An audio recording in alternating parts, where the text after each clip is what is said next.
Hello guys, আসসালামু আলাইকুম। আজকে ওটস তৈরি করে দেখাবো, ওটস কীভাবে তৈরি করতে হয়। তো সেটাই আপনাদের সঙ্গে শেয়ার করব। তো আশা করি খুব ভালো লাগবে।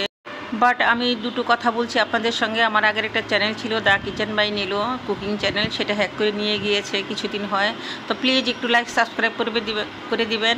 তো এই ওটসটা কিন্তু আমি দেশের বাইরে থেকে নিয়ে আসছি, অর্গানিক, দেখতেই পাচ্ছেন। কিন্তু আমাদের বাংলাদেশে তো এতটা মানে অর্গানিক পাওয়া যায় না।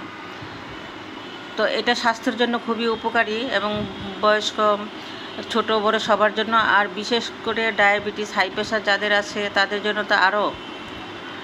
তো আমি ওটসের সঙ্গে চিয়া সিড দিচ্ছি, আমি সাথে দই দিচ্ছি কয়েক চামচ। আমি একটু বেশি করেই তৈরি করছি। তো প্লিজ একটু লাইক সাবস্ক্রাইব করে দিবেন। এটা নতুন চ্যানেল, রিসেন্টলি খোলা। তো প্লিজ একটু লাইক সাবস্ক্রাইব করে দিবেন, আপনাদের কাছে আশা রাখি। তো টক দইটা আমি একটু বেশি দিয়েছি, আর দিচ্ছি লিকুইড দুধ জাল করা 1 গ্লাসের মতো, মানে 1 গ্লাস মানে হাফ কেজির মতো হবে। আর চিয়া সিড আর ওটস একসাথে মিক্স করে নিচ্ছি। দুধ, দই, চিয়া সিডস সব কিছু দিয়ে মিক্স করে নিচ্ছি এখন।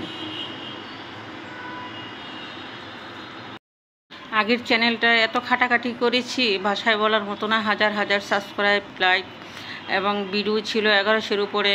তো যাই হোক না, যারা নিয়ে গিয়েছে তারা ভালো থাকুক, বলার কিছু নাই। অনেক কষ্ট পেয়েছি। তো আমি আধা ঘন্টার জন্য ঢেকে রেখে দিব। এটা যদি আবার সারা রাত ফ্রিজে রাখা যায় তাহলে আরও বেটার। আমি আধা ঘন্টা পরে আবারও দুধ দিচ্ছি।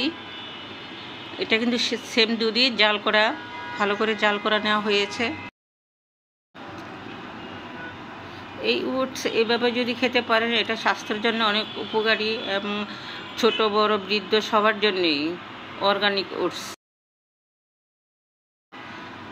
আমি কলাটা ছোট ছোট করে কেটে ওটসের সঙ্গে দিচ্ছি, দেখতেই পাচ্ছেন।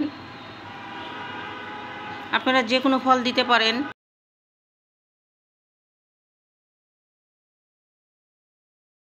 আমি মধু দিচ্ছি, মধুটা অপশনাল, আপনারা চাইলে দিতেও পারেন, নাও পারেন। আমি দিচ্ছি মধুটা, আমি 2 চামচ মধু দিচ্ছি।